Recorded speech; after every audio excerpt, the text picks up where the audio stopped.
इसलिए मैंने कहा अब जितनी हम सूक्ष्मता से यहां जा रहे हैं, देखिए कितनी सूक्ष्मता यहां पर वर्णित की गई है।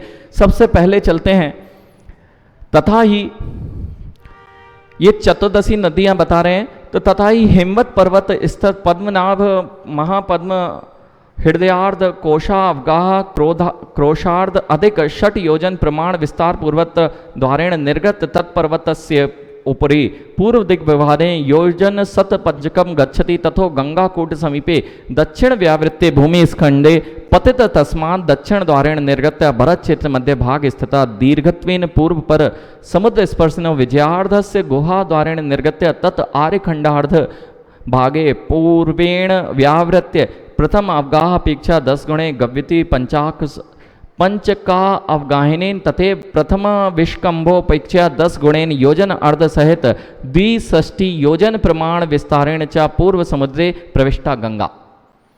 ये जो इतना लंबा आपको लगा कि महाराज जी ने क्या बोला, इतना सा बोला, जो पद्म सरोवर है, इससे इस तरफ जो नदी बह रही है गंगा, वो गंगा नदी का वर्णन इसमें किया है। अब आपने देख ली, आपने यहां देख ली और उसका वर्णन इतने में दिखाई दे गई, लेकिन जब वर्णन करने बैठे तब, तो अब यहां पर देखें कि वह क्या कह रहे हैं, हिमवत पर्वत पर इसका कितना बड़ा तालाब है, कितनी गहराई है, नदी कहां से होके कितनी दिशा में कितनी दूर बहती है, यह सब यहां कर रहे हैं।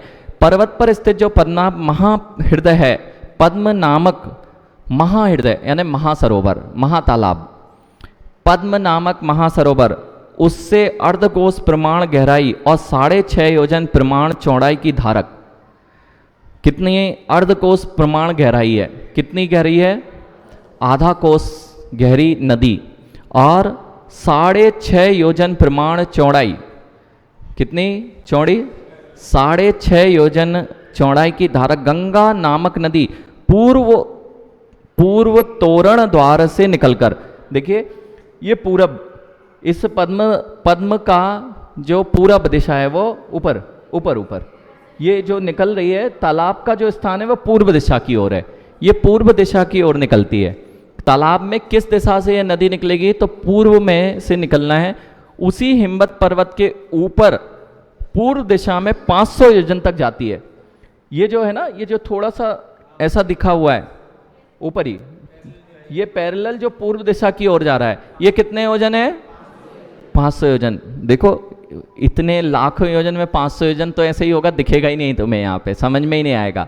तो 500 योजन यहाँ पर गई है। उसके पश्चात फिर वहाँ से गंगा कूट के पास दक्षिण दिशा को मुड़कर, यहाँ पर ये गंगा कूट है, देखिए श्री और गंगा आगे आइए, ये हाँ यहाँ तक आई है, ये श्री कूट है, उसके बाद दूसरा गंगा कूट है, यहाँ तक वह नदी आती है और गंगा कूट से, गंगा कूट के पास दक्षिण दिशा को मुड़कर नीचे की ओर मुड़ जाएगी। देखिए यहाँ से ऐसी गिरनी चाहिए थी, वास्तविकता में जो ये जिसने बनाया उसको इतना सूक्ष्मता से ज्ञान नहीं होगा, तो गंगा कूट से मुड़ेगी। गंगा कूट 500 योजन तक है। कूट अर्थात आप जैसे बोलते हैं ना, चंदा प्रभु कूट, कूट टोंक और कूट दोनों बोली जाती है ना। तो वहाँ पर चंदा प्रभु कूट टोंक का नाम क्या है, ललित कूट, आ गया ना। तो कूट है ललित कूट, और पार्श्वनाथ भगवान की स्वर्णभद्र कूट। तो स्वर्णभद्र कूट ऐसी यहाँ पर पर्वत पर कूट हैं श्री गंगा। तो गंगा तक आई, गंगा कूट तक आई और गंगा कूट से दक्षिण की दिशा में मुड़ गई, और वहां से मुड़कर भूमि में स्थित जो कुंड है उसमें वह गंगा गिरती है। यहाँ पर नहीं, ऊपर ही ये जो वहां पे दिखाइए नदी के पास में, नदी के पास दिखाइए, नदी की धारा जो गिर रही है, यानी पर्वत से सीधी सी बात है कुंड में गिरेगी।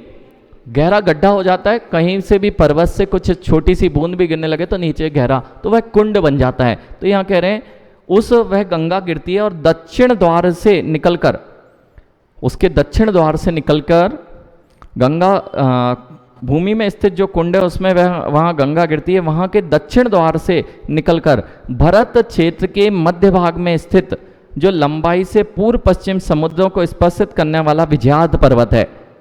ये विजयाद पर्वत है जहाँ पर इस विजयाद पर्वत ये बीच में आ जाएगा। अब गंगा नदी ऊपर तो चढ़ेगी नहीं, ऊपर जो पहले हिमवत पर्वत था वहां से तो गिर रही थी, लेकिन अब बीच में यदि पर्वत आ जाए तो क्या होगा, तो फिर उसकी गुहा के द्वार से निकलकर इसके नीचे गंगा के सारी नदियों के निकलने के लिए उनकी गुफाएं हैं, वहां से निकलती हैं। और जब भरत चक्रवर्ती जाता है तो विजयार्थ पर्वत को चढ़ना बहुत मुश्किल होता है।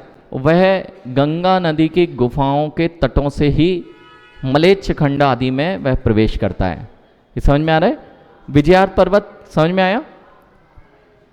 वहां से आर्यखंड के अर्धभाग में पूर्व से लौटकर, वहां से देखिए ये आर्यखंड का जो नीचे देखिए एक हिस्सा दिख रहा है, ये आर्यखंड, वहां से आर्यखंड के अर्धभाग में पूर्व से लौटकर प्रथम अवगाह की अपेक्षा 10 गुणी, तो पहले जितनी अवगाह थी 6 कोस, अब 10 गुना 60 कोस, अर्ध कोस थी तो अर्ध कोस मतलब 0.5 कोस था, अब कितनी गहरी हो गई, 5 कोस गहरी और 5 गव्यती कोस की गहराई। और इसी प्रकार प्रथम के विस्कम से 10 गुणे जो 62.5 योजन प्रमाण विस्तार है। यानी जब ये गंगा समुद्र में मिलती है तो कितनी चौड़ी है, 62.5 योजन प्रमाण वाली है गंगा। क्योंकि देखिए निकली थी गंगा, अभी वर्तमान की गंगा अगर देखें तो वो छोटी सी धार निकलती है और समुद्र में जाके बहुत सारे किलोमीटरों तक वह विस्तृत हो जाती है। जो मीटरों में थी वह कई गुना हो चुकी कि नहीं, वहाँ कई गुना हो जाती है। ऐसे ही यह गंगा जो दिखाई दे रही है, जो यह यहाँ बताई गई है, वो उस सहित गंगा नदी पूर्व समुद्र में जाकर प्रवेश कर जाती है। ये देखिए पूर्वी समुद्र है और ये पूर्वी समुद्र में जाके यह गंगा प्रवेश कर जाती है। इस प्रकार से ये कौन सी नदी है जो अभी वर्तमान में नाम निक्षेप से गंगा दिखाई दे रही है। यह वह गंगा नहीं है, क्योंकि गंगा का जो विस्तार है ना तो वह आपका हिमालय पर्वत, ना तो विजयार्थ है, ना ही वह हिमवत है।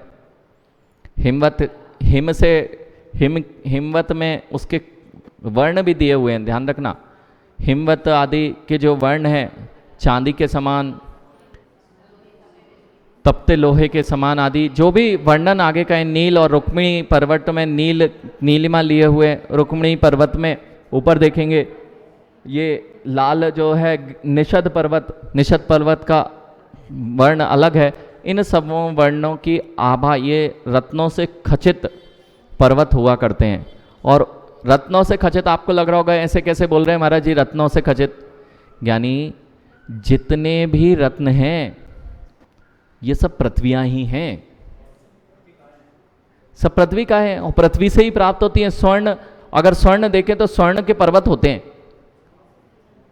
आप अभी स्वर्ण के पर्वत, लोहे के पर्वत हम तो देख के आए, लोहे के पर्वत तो कर्नाटक में बिल्लारी क्षेत्र है, वहाँ पर जैसे आपके यहाँ पर्वत होते हैं, हम लोग वहाँ निहार के लिए बहुत लंबे में वह पर्वतों की श्रृंखला है और वहाँ से लोहा निकलता है। तो हम लोग पहले सोचते थे कि लोहा कहीं जमीन से खोदने पर निकलता होगा, नहीं, वहाँ पर्वत लोहे के हैं। अब किसी ने लोहे का ढेर लगाया क्या? उधर का पत्थर अगर इतना बड़ा ये श्रीफल के बराबर यदि हम वो पत्थर उठाएं तो बहुत मुश्किल है कि सामान्य बच्चा उठा पाए इस पत्थर को, क्योंकि लौह अयस्क की उसमें मात्रा इतनी अधिक होती है, इतना भार होता है। तो इसी तरह से ये जो पर्वत बने हुए हैं ये रत्न से पूरित, अर्थात उसकी पृथ्वियां किस प्रकार के रत्नों से खचित हैं, यह वर्णन भी जिन आगम में वर्णित है। इसलिए आश्चर्य की बात नहीं है कि कौन से पर्वत, अच्छा हुआ नहीं मिल रहे लेकिन महावीर भैया, हाँ, नहीं तो वो लोहे के पर्वत तो गायब हो गए।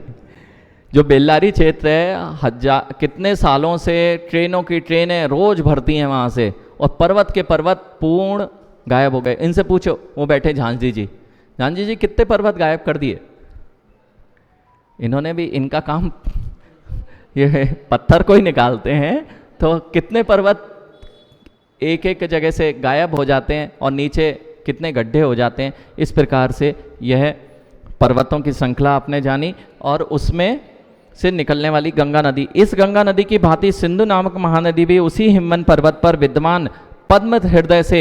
अब दक्षिण की जगह अपन कहाँ चलेंगे, उत्तर की दिशा में। देखें उत्तर की दिशा में जैसा कि गंगा का निकलने का स्थान था 500 योजन तक ये जाएगी और सिंधु नदी तक इसका कूट पर जाके वहाँ पर गिरेगी, वहाँ कुंड होगा।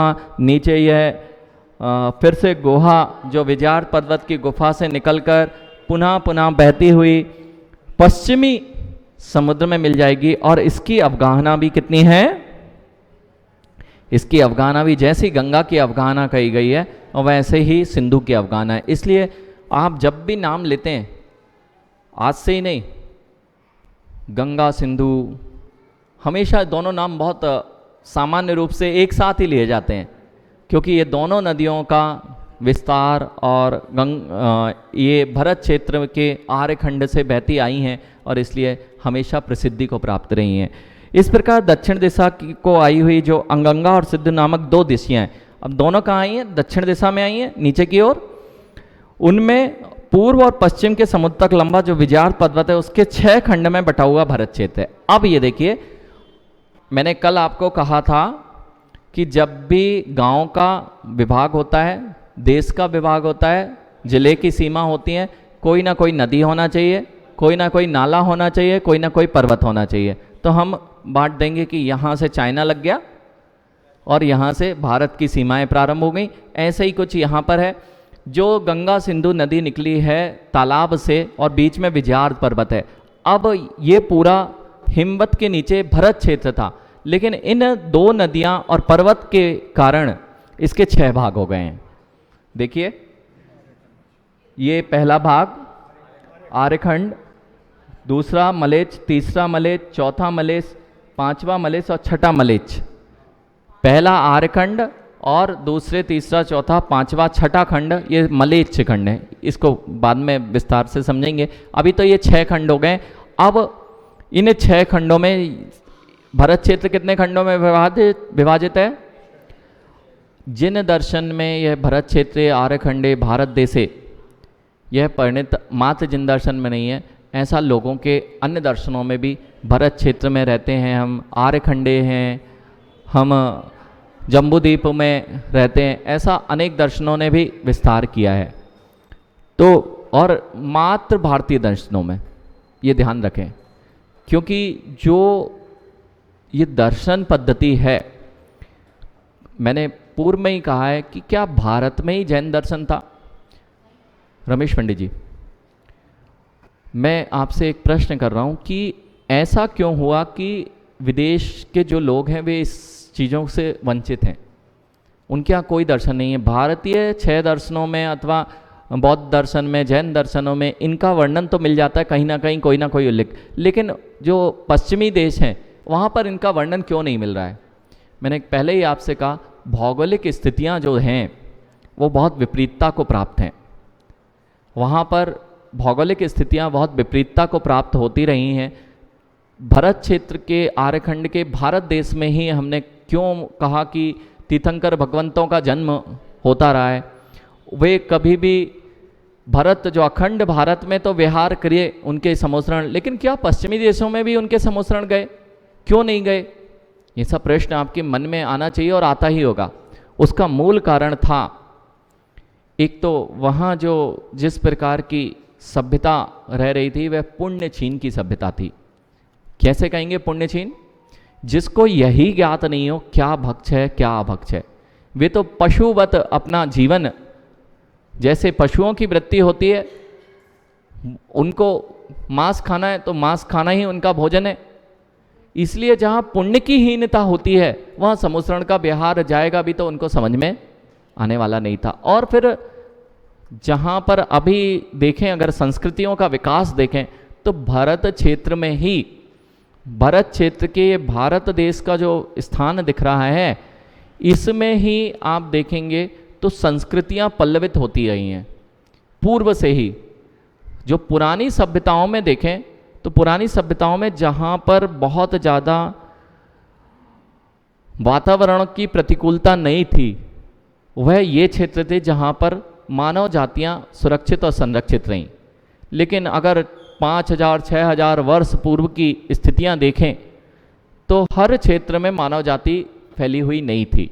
बाद में ये सब एक स्थान से दूसरे स्थान पर जाके वहाँ की परिस्थितियों के अनुकूल ढल गए और वहाँ अपना जीवन यापन करने लग गए। इसलिए जो ये आप कहते हैं ना कि भारत क्षेत्र में ही, भारत देश में ही क्यों सारे तीर्थंकरों का जन्म हुआ, यहाँ ये अखंड भारत में ही क्यों विहार होता रहा, इसमें गांधार आदि को भी ले लेना, क्योंकि ये गांधार जो अभी अफगानिस्तान आदि जो क्षेत्र है, ये सब में स्थितियाँ ऐसी थी कि यहाँ तक पूरा भारत, अखंड भारत, आपने गांधारी पढ़ा होगा, गांधार देश की जो थी वह गांधारी, ये सारा वर्णन जिन आगम में अच्छे से। और पांचाल देश की पांचाली, ये पंजाब का जो क्षेत्र है, सिंध घाटी, सिंध नदी जो यहाँ पर कहलाती है वह पंचाल क्षेत्र।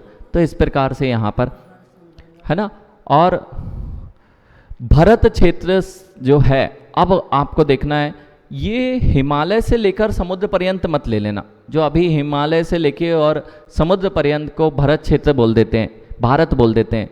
वास्तविकता में अन्य पुराण ग्रंथों में भी जो वर्णन आया है वो हिमवत पर्वत, अर्थात जो हिमवत पर्वत क्षेत्र है उससे नीचे का समुद्र तटों तक फैला हुआ सारा का सारा भरत क्षेत्र जब सठखंडाधिपति के अधीन हुआ, अर्थात भरत चक्रवर्ती के अधीन हुआ, तो ये संपूर्ण क्या कहलाया, भारत।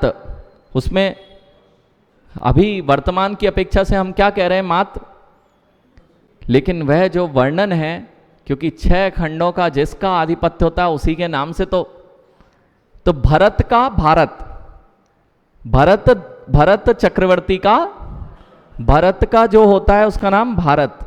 तो इस प्रकार से ये नाम भारत वर्ष, भारत क्षेत्र, हाँ, भारत क्षेत्र जिस पे राज करते थे भरत, वे सब भारत कहलाए। अब किस किस पे राज करते थे, अभी तक आप ये सोच रहे थे कि ये जो भारत देश है इसका नाम भारत है, लेकिन जो पुराण ग्रंथों में आदिनाथ भगवान के समय में जो भारत कहलाएगा वो तो जिसमें भरत भगवान का राज्य है, वह सब अभी अपन क्या पढ़ते हैं, आर्य खंडे भारत देशे।